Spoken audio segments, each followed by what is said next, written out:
د نوح علیہ الصلوۃ والسلام زوی و او کافر کنعان نامه ده او کله چې د قوم نوح علیہ الصلوۃ والسلام ډیر زیات تنگ راغی 9.5 کاله تبلیغ یې وکړو او ټول ټال په 9.5 کاله دعوت او تبلیغ کې 82 کسان ایمان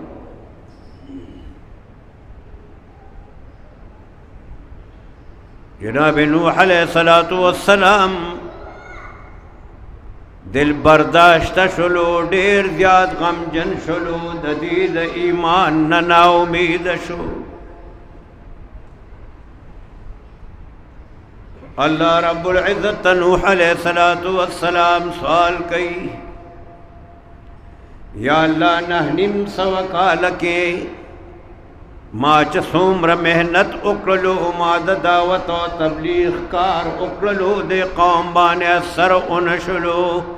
یا الله دین آبادم زما د دین د ایمان تمنشتا اللہ تے سوال کو رب لا تذر علی الارض من الکافرین دیارا اے زما رب سوال در تکو ماتمد ایمان میں دین نشتا دا قوم تباہ و برباد کا ختم کا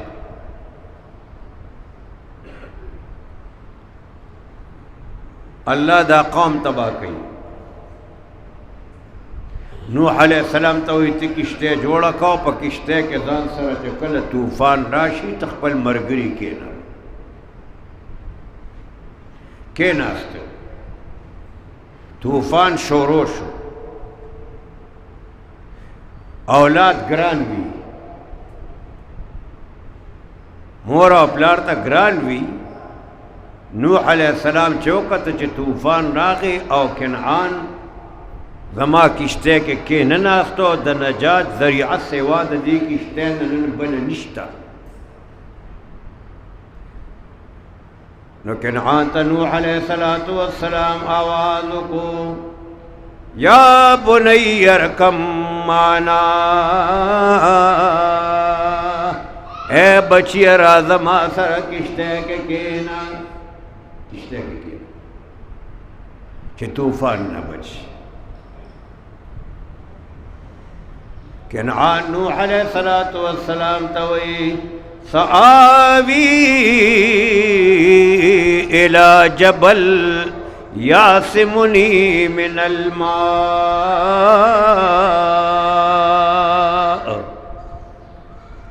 لا رزفتا کشتے کے نکے غر تخیجم دا غر سکے تماما پسیوبہ دا کمی رہا نوح علیہ السلام ورطا فرمائل اے بچی دا اللہ عذاب دے او دا اللہ دا عذاب نہ دا بچاو ذریعہ ما سوا زما دا کشتین نشتا دا غرب سکم تینا بچ کے دل نشتا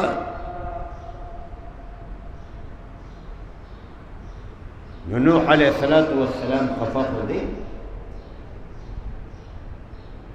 بچی دے اللہ رب العزت نوح علیہ السلام تو فرمائے اے زما پیغمبر نوحا گورد دی بچی بارک زمان سوال مکوا زمان سوال ان کی دد بچاؤ ولی اللہ رب العزت ورتو فرمائے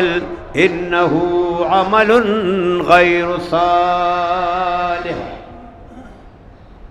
ستا زوی دی تانا پیدا دی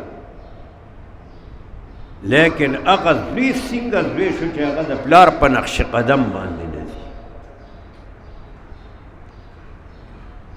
نو آل رسول چی یقیناً ویو دا اللہ دا پیغمبر پا نقش قدم روان وی او دا خپل مشران پا طریقہ باندی روان وی دا بیا یقیناً قابل تعریف تے دا قابل احترام دی، قابل عزت دی. خو دغسې آل رسول په دې وخت کې ډېر کم دی، عنقا دی. غرور او تکبر او لوی دا د الله سره ښایي، دا د بنده سره نه ښایي. بنده ډېر کمزور دی.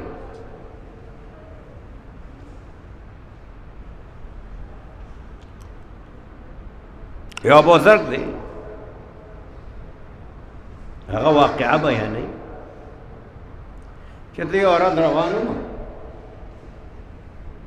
چې مې وکاته یو جنازه روانه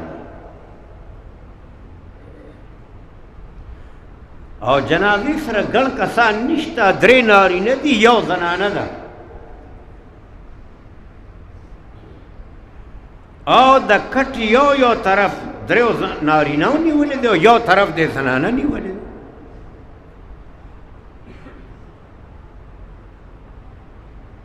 د دې بزرګ نامه د نوفل رحمه الله دی فرمایي چې ما هغه د زنانه هغه طرف چې ما هغې ته وی چې ته اخوا شه، ما خپله اوږه ورکړله او دا جنازم د دې مرده دا کټ م یوړلو، د جنازې مونځ هم پې باندې وکړو او د مونځ نه بعد بیا مونږ هغه مرده دفن. نوفل رحمه الله فرمائی ما دے زنانه د فراغېدو نه بعد تپوس وکړو، دفن وغیره نه فارغ شو. ما دې زنانه ته ووی چې دا نوجوان دا مرده د ده سره ستا څه رشته ده، دا ستا څه کېده؟ هغې ما ته ووی چې دا زما زوی و. ما ورته وویلي چې د الله بندې 3 نارینه و، یوه ته وې اخر چرته که به اوسېږې ستا به ګاونډیان وي. نو ګاونډیان دې څوک نو چې دا دې جنازې سره راغلي. نوفل رحمه الله فرمایي دې زنانه ما ته جواب راکړو چې ګاونډیان مې ولې نشته؟ بیا ولې نه دي راغلي دې جنازې سره؟ دا زنانه ورته جواب ورکوي دا زما بچی و، دا مخنث و. مخنث په عربی ژبه کې اجړا ته وایي. نو دې خلکو سپک ګڼلو، ده ته سپک نظر کړو، د دې وجې نه د دې جنازې سره هم نه دي راغلي. دا بزرگ فرمائی زما پہ باندې ډېر رحم راغی دې زنانه باندې. ځان سره مې بوتله، د کور نه مې څه پیسې م ورکړلې، غله مې م ورکړه، کپړې مې م ورله ورکړل او رخصت مې کړه. فرمایي ما د شپې خوب ولیدو، یو ښایسته انسان دی، ډېر مزېدار دی، سپینې جامې چولې دي. دا مې خوب کې وکتو او ما ته شکریه ادا کړه چې تا سره د خدای ښېګړو کې ستا شکریه ادا کوما، ستا شکریه ادا. نو ما ورته وویل چې ته څوک یې؟ دا بزرګ فرمایي ما ته جواب راکړو چې زه هغه مخنث ما چې د چا جنازه نن تاسو کړې ده او څوک هم نن په قبر کې دفن کړی دی، زه هغه یم. او وی الله رب العزت ما ته بخښنه صرف په دې وجه باندې وکړه چې د خلقو په نظر کې زه سپک ښکارېدم.